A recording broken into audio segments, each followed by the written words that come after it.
Okay.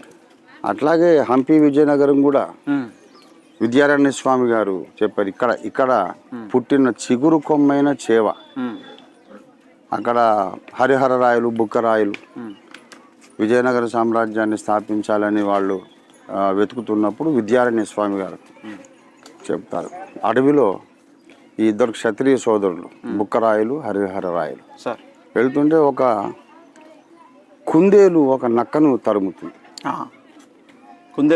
కుందేలు తరుముతుంది.